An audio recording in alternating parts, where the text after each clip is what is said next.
Halo semuanya, para calon ahli logistik. Di pembahasan kali ini, kita akan membongkar mesin di balik pergerakan barang, yaitu manajemen distribusi. Mungkin kedengarannya teknis, tapi percayalah, dari sebuah produk dibuat di pabrik sampai akhirnya bisa ada di tangan kita, itu ada sebuah perjalanan strategis yang luar biasa kompleks. Nah, yuk kita bedah bareng-bareng. Coba deh, sekarang lihat barang di sekitar kalian. Mungkin smartphone atau botol minum. Pernah nggak kepikiran, gimana ceritanya benda ini bisa sampai di sini? Perjalanannya itu jauh lebih rumit, penuh intrik, dan penuh strategi dari yang kita kira. Dan inilah inti dari apa yang bakal jadi makanan kalian sehari-hari di dunia kerja nanti. Oke, ini dia peta perjalanan kita hari ini.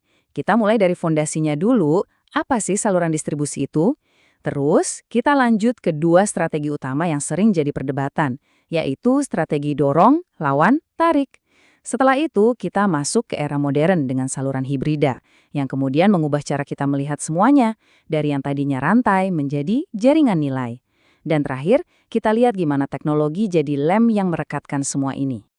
Oke, kita mulai dari bagian 1, elemen paling dasarnya, saluran distribusi. Anggap aja ini kayak jalan tol yang nyambungin pabrik sama kita, para konsumen. Tanpa jalan tol ini, ya barang nggak bakal kemana-mana, macet di gudang produsen. Nah, secara akademis, definisinya adalah sekelompok organisasi yang saling bergantung satu sama lain untuk bikin produk itu tersedia buat kita. Kata kuncinya di sini adalah saling bergantung. Ini penting banget. Jadi ini bukan kerja sendirian ya. Ini adalah ekosistem, sebuah tim. Masing-masing punya peran yang vital. Terus, kenapa sih produsen nggak jual langsung aja ke kita? Kan lebih simpel kelihatannya. Gini deh, bayangin ribetnya kalau satu pabrik besar harus ngurusin pengiriman ke jutaan pelanggan satu persatu. Wah, bisa kacau balau dan biayanya mahal banget. Nah, disinilah para perantara ini masuk sebagai pahlawan efisiensi. Oke, perantara ini ada dua jenis utama. Dan sebagai orang logistik, kalian wajib banget paham bedanya. Pertama, ada pedagang atau merchants. Contohnya grosir atau retailer. Mereka ini beneran membeli barangnya, jadi kepemilikannya pindah ke mereka, risikonya juga baru mereka jual lagi. Nah, yang kedua ada agen. Mereka ini kayak makelar, mereka cariin pelanggan, bantu negosiasi, tapi mereka tidak pernah punya barangnya. Kenapa ini penting? Karena perbedaan kepemilikan ini ngaruh banget ke struktur biaya, risiko, dan cara kita ngatur inventaris. Sip, kita udah kenal nih para pemain di dalam saluran distribusi. Pertanyaan berikutnya adalah gimana cara produk ini digerakkan lewat mereka. Nah, ini membawa kita ke dua filosofi yang seringkali bertolak belakang. Strategi dorong atau push strategy, lawan strategi tarik atau pull strategy. Strategi dorong atau push, ya persis seperti namanya. Produsen secara aktif mendorong produk mereka ke tiap lapisan perantara. Mereka kasih diskon ke distributor, bonus ke grosir, promosi ke toko, dengan harapan produk itu akhirnya nangkring di rak dan kelihatan sama kita waktu belanja. Kapan strategi dorong ini paling ampuh? Biasanya buat produk-produk yang keputusannya kita buat pas lagi di toko. Mereknya nggak terlalu kita pikirin dan seringnya kita beli karena iseng atau impulsif. Contoh paling klasiknya, permen atau coklat yang ditaruh pas di depan kasir. Itu bukan kebetulan loh. Penempatan itu adalah hasil dorongan dari produsen supaya kita tergoda buat beli pas mau bayar. Nah, sekarang kita balik logikanya, strategi tarik atau pull. Di sini, produsen seolah-olah ngelangkahin semua perantara dan ngomong langsung ke kita para konsumen. Lewat iklan di TV, di media sosial, mereka bikin kita pengen banget sama produk itu. Jadi, kita yang akhirnya datang ke toko dan nanyain produknya. Permintaan dari kita inilah yang jadi kayak magnet yang menarik produk dari pabrik sampai ke rak toko. Strategi ini efektif banget buat produk yang mereknya kuat, di mana kita sebagai konsumen udah nentuin mau beli apa bahkan sebelum berangkat dari rumah. Contoh paling sempurnanya ya peluncuran smartphone baru. Jauh sebelum barangnya ada di toko, iklannya udah di mana-mana, bikin kita semua nggak sabar, terus datang ke toko dan nanya, "Mbak, Mas, HP merek X kapan adanya di sini?" Dulu, mungkin perdebatannya cuma seputar push atau pull.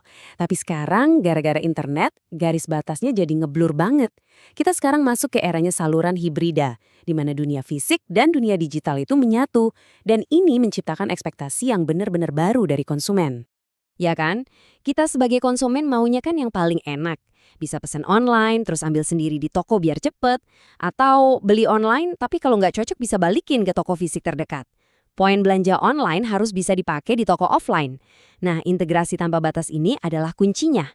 Dan buat kalian, ini artinya tantangan logistik yang super besar. Gimana caranya ngerancang sistem inventaris dan pengiriman yang bisa ngatasin semua skenario ini dengan mulus? Tuntutan ini datang karena pembeli sekarang itu tipenya macam-macam banget. Ada yang setia, belanjanya di situ-situ aja. Ada si pemburu diskon yang bakal ubak-ubak semua channel demi harga termurah. Ada juga yang risetnya online, belinya di platform paling murah, tapi buat servis atau klaim garansi, maunya datang ke toko fisik yang pelayanannya bagus. Mengelola ketiga tipe ini dalam satu sistem adalah inti dari kerumitan logistik modern. Nah, semua kompleksitas tadi itu memaksa kita buat ganti cara pandang. Kita udah nggak bisa lagi ngelihat distribusi ini sebagai rantai yang lurus dan kaku dari produsen ke konsumen. Kita harus melihatnya sebagai sebuah jaringan nilai atau value network yang jauh lebih dinamis, fleksibel, dan berpusat pada pelanggan. Konsep kuncinya di sini adalah perencanaan rantai permintaan atau demand chain planning. Coba bayangin kita membalik teleskop. Biasanya kita lihat dari pabrik ke pasar kan? Nah, ini dibalik. Kita mulai dari pasar dulu. Kita pahami dulu apa sih maunya konsumen, butuhnya apa. Baru dari situ kita kerja mundur, merancang seluruh rantai pasokannya untuk memenuhi kebutuhan itu. Fokusnya geser total, dari yang tadinya mendorong pasokan, jadi merespons permintaan.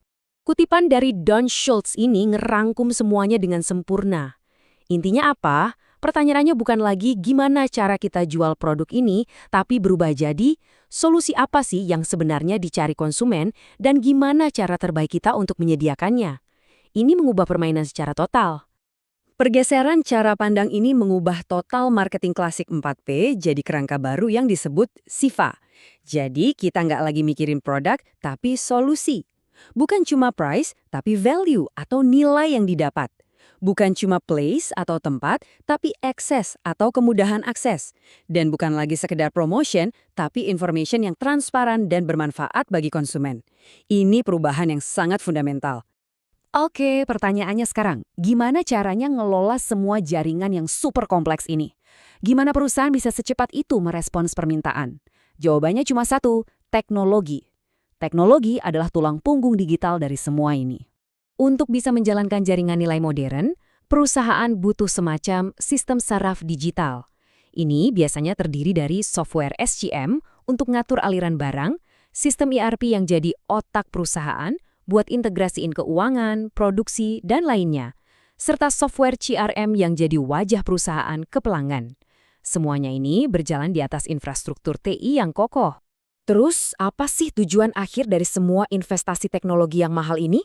Sebenarnya simple, tapi sangat powerful. Menghancurkan silo atau sekat-sekat antar departemen. Nggak ada lagi ceritanya tim marketing, tim sales, sama tim logistik kerja sendiri-sendiri. Tujuannya adalah menciptakan satu aliran proses bisnis yang nyambung terus, mulus, terintegrasi, dan super responsif. Oke, sebagai penutup, mari kita coba lihat sedikit lebih jauh ke masa depan. Dengan AI yang nanti bakal makin banyak mengambil alih proses logistik secara otomatis, mungkinkah dari semua kerangka kerja yang kita bahas hari ini, pada akhirnya yang paling penting buat konsumen cuma satu hal, akses yang super mudah dan instan terhadap solusi yang mereka butuhkan. Ini bukan lagi pertanyaan teoretis. Inilah tantangan yang akan membentuk dunia kerja yang akan kalian masuki. Terima kasih.